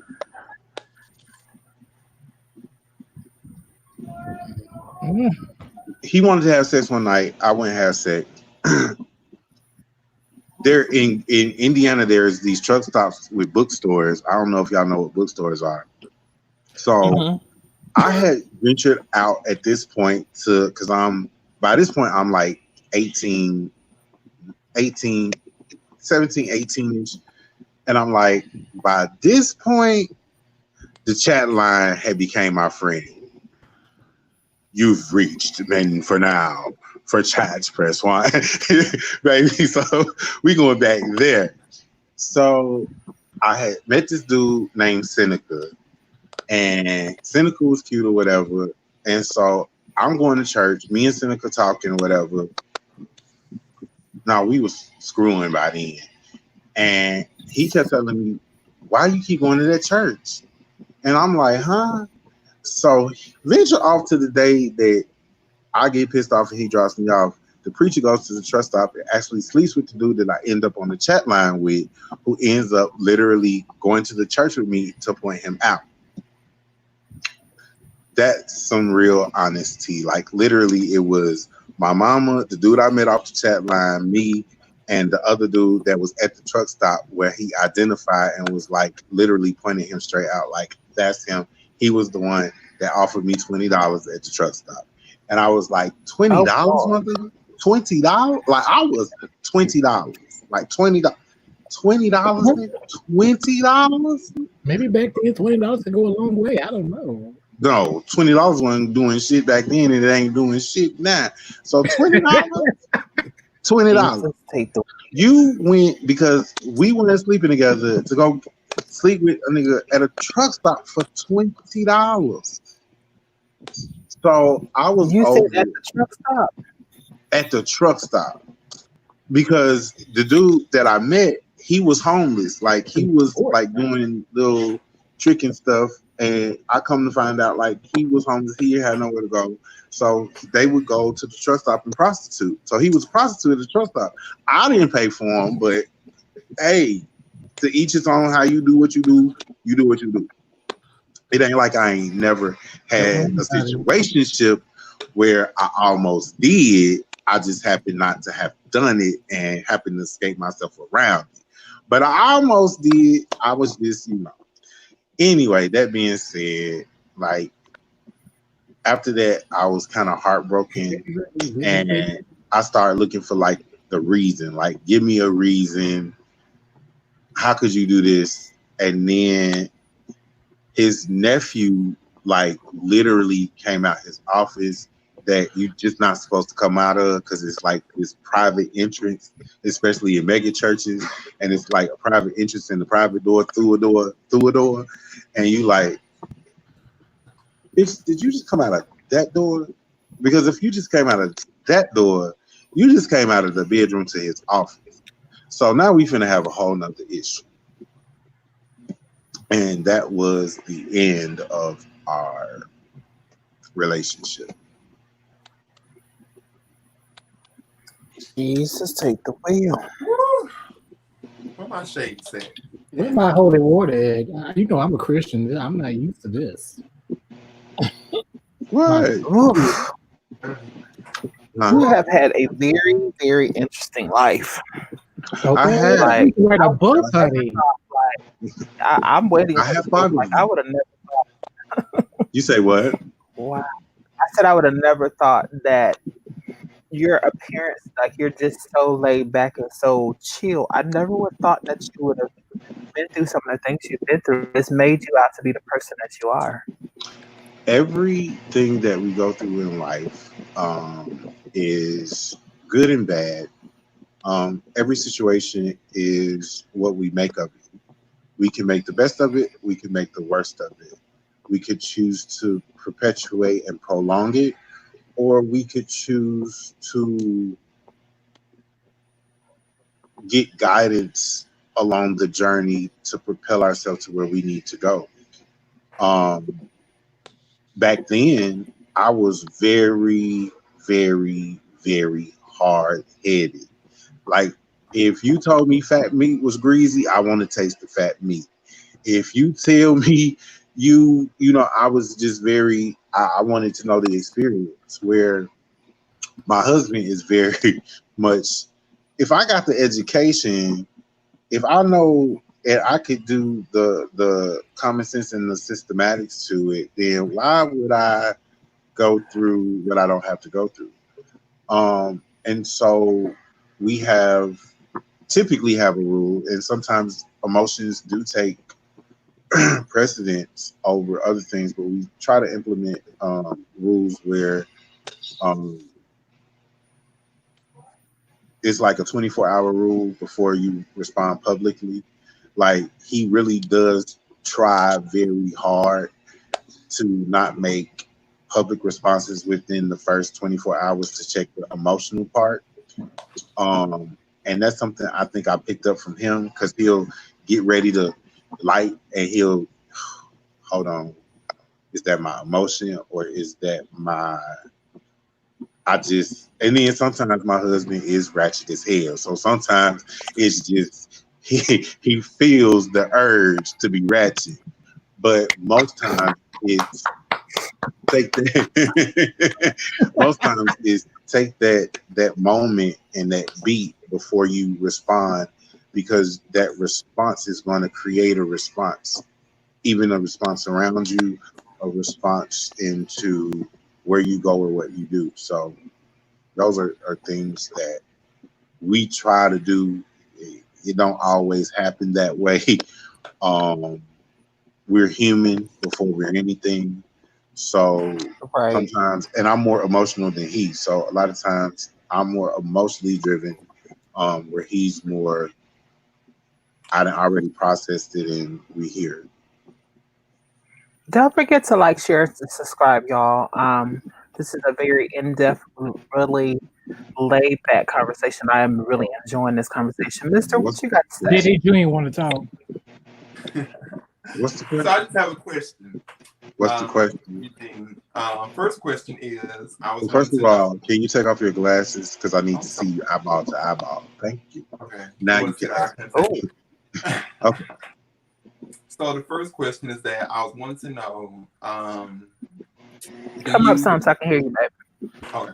Do you would you say that you have roles as far as in your relationship when it comes to And when I speak of roles, I mean like, female, male energy roles, like things of that nature. Like as far as like caretaker, who's provider, stuff like that. Because I know some people, some relationships, as we all know, they do base their relationship, as far as being that, well, if I come into the relationship, I'm this, I'm that, and you're this, and you're that. So what is When your first went into the relationship, I went into the relationship with the mindset of I'm a top, but I'll bottom for my husband. That was my literal mindset. Um, as I've learned through ups and downs, experiences, there's a female and negative energy to everything, and there are some things that I'm more dominant at, and he's more submissive at. And there's some things that he's more dominant at, and I'm more submissive at. One of the things that I'm more submissive in, um, and I'm not like it's really funny because as far as bringing in income, I'm more dominating, but as far as expenses and money going out, he's more dominating.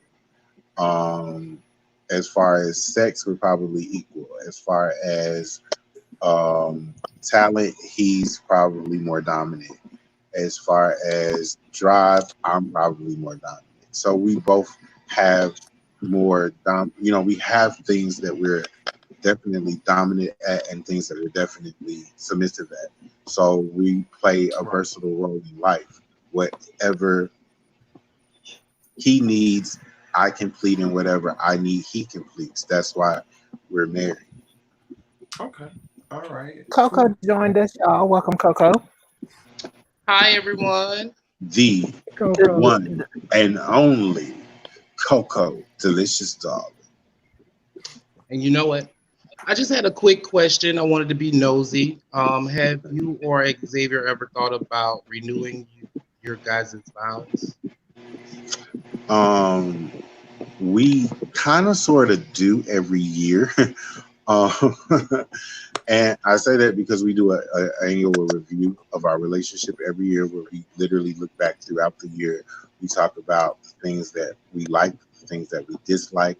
We kind of make a decision whether we want to, hey, what do I want to do from this point on?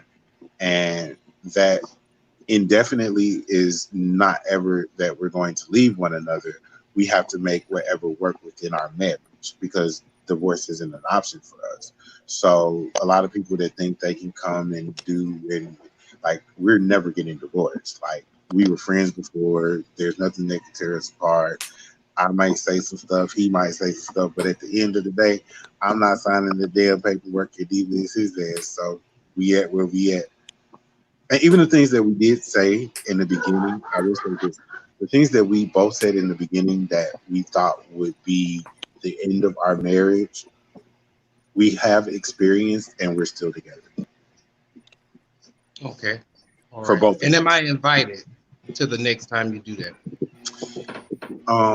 The next time we do it probably will be in Fiji because he wants to go to Fiji, or probably at the end of his. He wants to do the Seven Wonders of the World. So if I do renew it, it'll probably be like right after we come out the Seven Wonders of the World, something like that. Okay. Come on for trips. Okay. Yes, I Anything love a good else old trip. anyone wants to ask? So I do have another question. I know you mentioned about the Illuminati thing. Mm-hmm. So me coming down from South, where I'm from, as far Mm-hmm. as like deep South, of course, it's always been a taboo in my household, just per se, because of that's just an old way of thinking that people say, don't fool with none of that. It's the devil and all of that stuff. Just like people say, as far as the whole being gay and all that stuff. People just have their misconceptions when it comes to stuff. So because of that, I've always, as far as just me being transparent, stayed away from it. But however, I'm the person that I always try to look at all sides. I try to be logical when it comes to, as far as like understanding other people's views. And even though I have never really like dived into it because like I said, I've always stayed away from it. But listening to, Jasmine as far as discuss with you the topic on the show tonight, there was a lot of, as far as things that intrigued me now, as far as, just make me go, got me like, second thinking about like, let me go like some research for myself. So would you I say will that you tell you received this. backlash I for it? was scared. When I first, no, let me even be more real than that.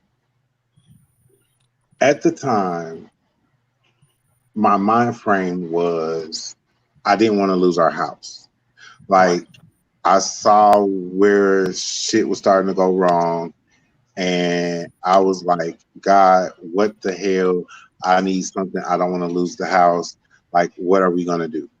Mhm. Um, and so I just started looking at the time. The Taco Bell, the Dome had just like came out, Mhm. and it was like, okay, it really did intrigue me. So now it's like now I'm Googling, and as I Googled, there was a lot of people saying, um, if you join the Great Brotherhood, then you'll receive like $1 million. And it was just a lot of that. So of course I'm trying to save my house. I mean, our house is at like 1.5, and I'm like, God, I need $1,005 so we can save our house. Lord, how am I gonna do this, Jesus? I don't want to be in the street, Jesus. I done married this man, I told this man we forever, and now we finna lose what we got. I need something. Mhm. Um, and so when you first Google the Illuminati, there will be stuff that comes up like uh, WhatsApp and just different stuff that's like really not anything about what it's about. It was like it's not about money. It's about bettering you. Okay. And I hate to cut you off. What are the benefits of being a part of the Illuminati? for me, I really started to meditate. Like it brought me to meditation. Um, from meditation, it also made me go back to things that I had done in my past and actually be able to stand on a global team to help and prevent fraud from happening on a global level. So for Mhm. me, I get to really look at a global aspect of what's going on and use, we do reports, but to really kind of get into cracking down on a lot of stuff. And then I can also use my voice on Twitter and different places to influence. It gives you a little bit. It gives you a little bit of power, but it's not like you become this great thing because everything goes in steps. Okay, Um, so it's really no financial gain. Child, did you not hear me say I have less coin now than when I joined? Did you not hear them words come out of my mouth? Did Yeah, I nobody did. come to I my did hear doorbell? that part where Did you nobody come mentioned to that my you have doorbell with less no coin. $1 million? Did nobody come to my doorbell with no? Now, mind you, when I first had tried it out, like, okay, they was like, well, send this. So I'm sending a little bit that I got. And I was thinking, like, now, why the hell am I finna send you $120 when you supposed to send me $1 million? And then what got me was when the dude said to Africa. So now it really made me start doing my research because now y'all in Africa.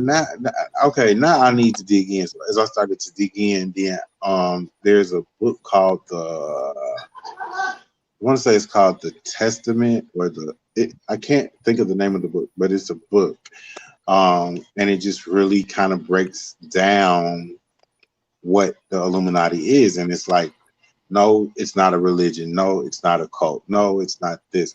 Well, then I'm like, well, what is it? It's a humanitarian organization that's about human preservation. So then that really conflicted with my thought process because everything I had heard was if you join, they kill you. But what I'm reading is saying that you're about human preservation. Well, hell, why am I gonna kill you if I'm trying to save you? That don't make sense unless I'm trying to take you to the upper room, and then you wouldn't be human because you would be in the upper room. So as you do your research, and I tell anybody when it comes to religion, when it comes to business, when it comes to anything pertaining to you that involves you, do your due diligence and do your thorough research and find out what works for you. What works for you doesn't work for everybody else. We're all individuals on a journey or path. So take that path, take that, and perpetuate what you need to get to the success. This is a journey for me. Me being a co-chairman of a media company. Technically, a radio station is a media company. So I'm responsible for the content and I'm responsible for the operations and the executive in charge of a media company that has the potential to help my community and give my community a voice. So that within itself is kind of like from losing my house to relaunching my radio station. You know, granted, we lost $1.5 million house, but we now have a media company that we can operate, that we can help others and give others a voice and opportunity. Well, I just wanted May to I say ask you a question? congratulations. Sure. My question is that what was the branding process for you? For Silent X Radio or for Urban Hippie Edibles or for I For am J Silent Eugene. Radio? Silent X Radio, there is an interview I think I did with Xavier, and I'm going to probably do another interview with Xavier or see if he wants to do another interview with someone else. So if there is someone else out there with a platform that wants to get in touch and do an interview with Xavier Soul, email Silent X Radio before July 8th, and I will determine the top 2 people that he possibly will do an interview with. That being said, the branding Well, you know, process, he's always welcome to my brand. of course, we know. I'm just saying, he's him. You know, I chose what works for me. Again, we all got different processes. Not that he loves you, but hey, I'm just saying. You know, he's Silent X Radio himself. Who don't want to? Who don't want to interview Silent X Radio himself? But no, seriously, that being said, the branding process, I can't honestly remember, which I should remember, why he chose the X. And there's something about the mathematical principle of like X that gave, it was like either he was silent for so long and X meant anything, and so he was taking the power back with the X.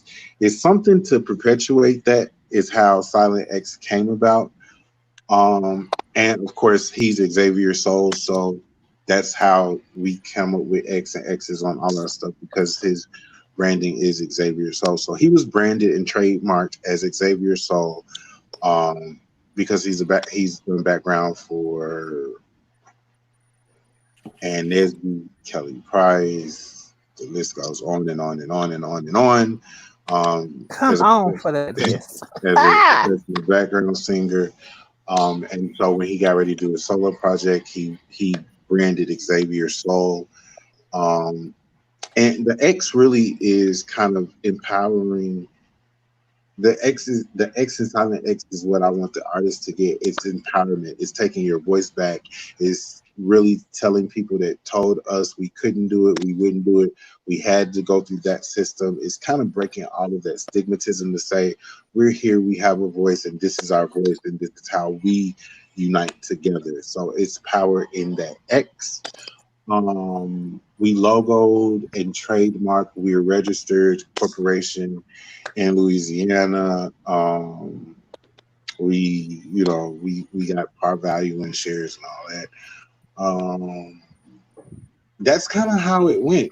Literally he came up with it. And actually, believe it or not, now I will tell you this: the funny thing about Silent X Radio was my gift to my husband on my birthday. Wow.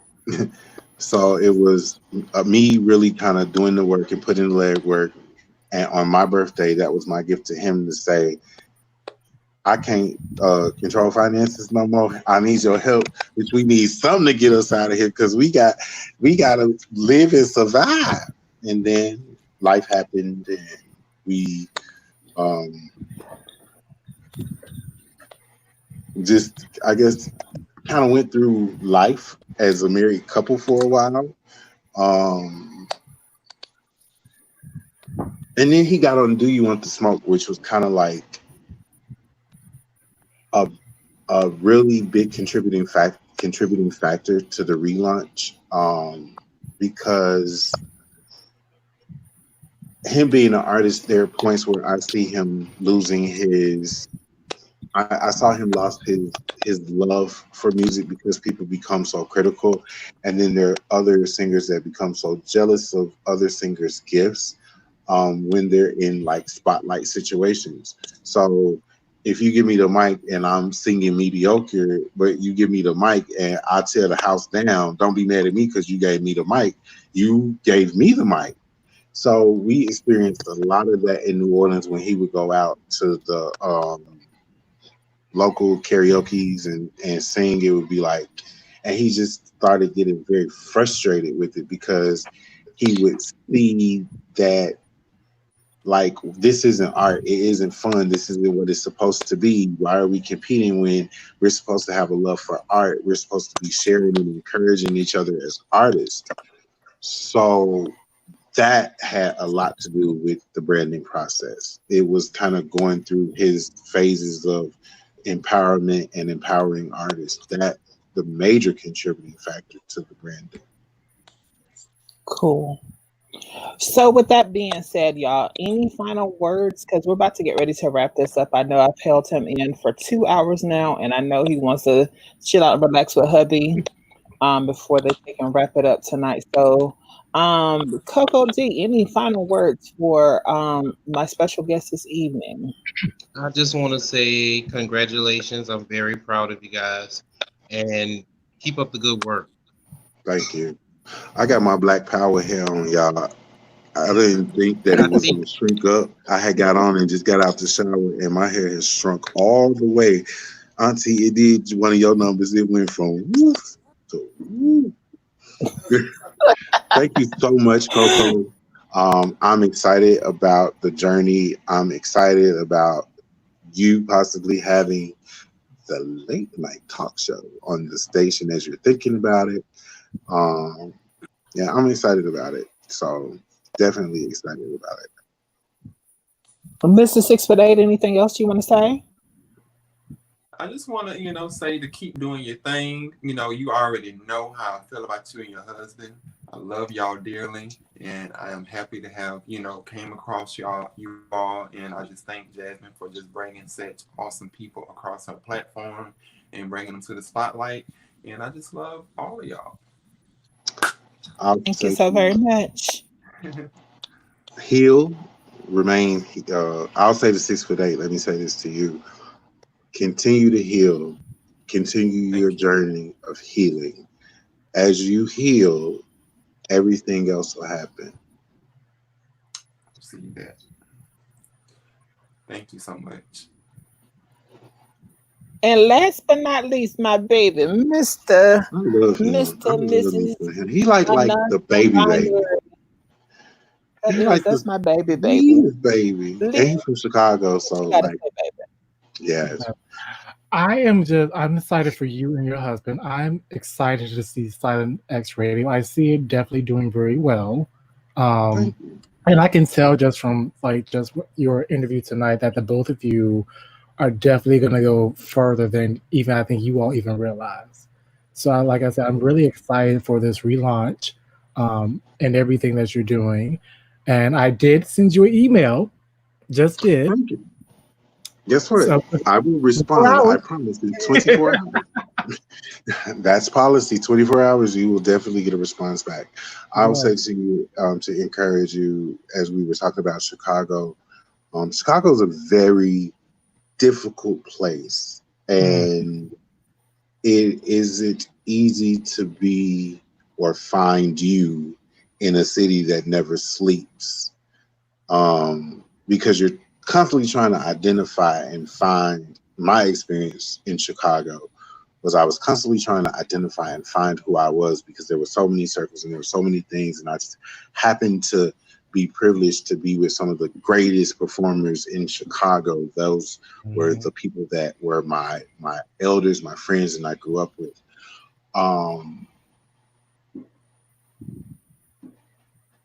What I'll say to you is that it gets better. Like, you don't go through all of it for nothing. Like, a lot of times you sit and you wonder. When I look back, I wouldn't be as strong as I am now, because I wouldn't have experienced a lot of street knowledge had it not been for my husband, because he's street, like legit street, and, and for the experiences of Chicago, that, like, it's kind of like second to New York and like stuff that happened. So it really prepares you to succeed. It gives you the drive to want to. There's got to be more. There's got to be something better. Where do I go from here? Who do I connect with? And that's where, when you finally connect with God, the universe, and your alignment comes into, you become very much, is almost an unexplainable feeling. To honestly tell you the truth, because I'm looking back at it and I'm going to, like, getting ready to relaunch the station. It was like the gay bash, at the Jeffrey Pub, and fighting in the middle of the street with the police literally riding right past it, and all of those things that I went through, from sneaking in the club and going behind the stage with Rough and Stuff and Ayanna France and Sapphire Blue and Connie Dupree, and all of those things led up to me relaunching the station with an independent artist, and I wouldn't change it. I would let it motivate you to do even greater things. Well, thank you. My hair is an absolute fool. Like, it was cute. Like, when I came on, it was like, I can't believe that my hair did. Auntie, why didn't you tell me to put a unit in before I got on here? No.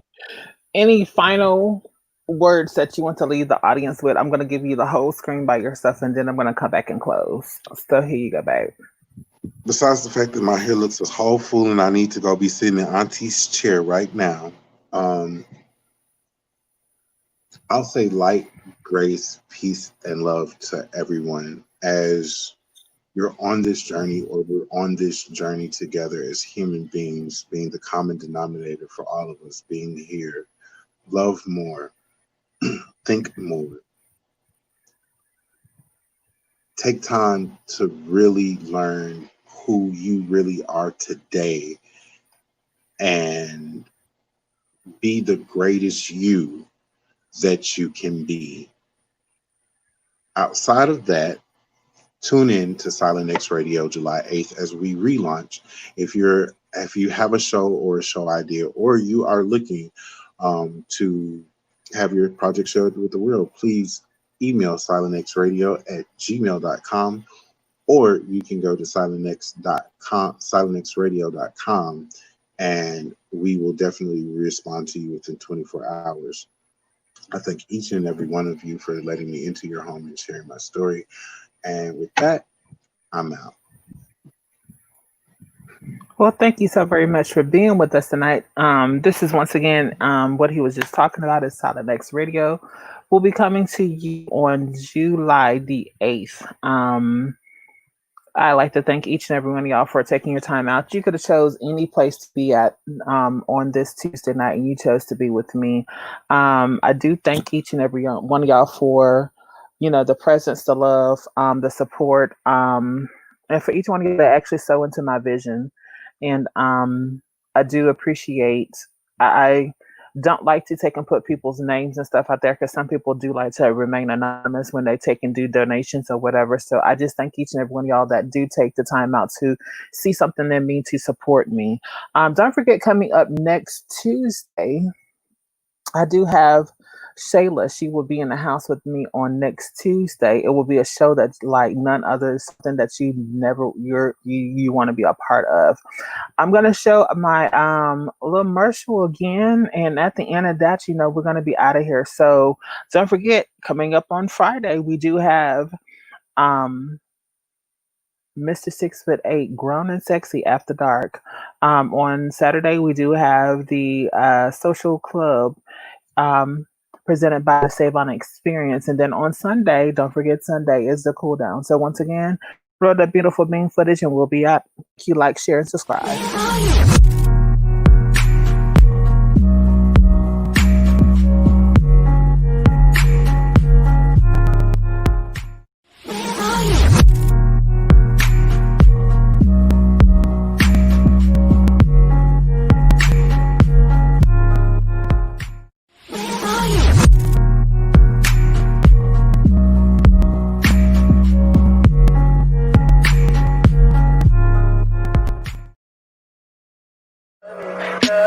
Tell me pretty lies, look me in the face.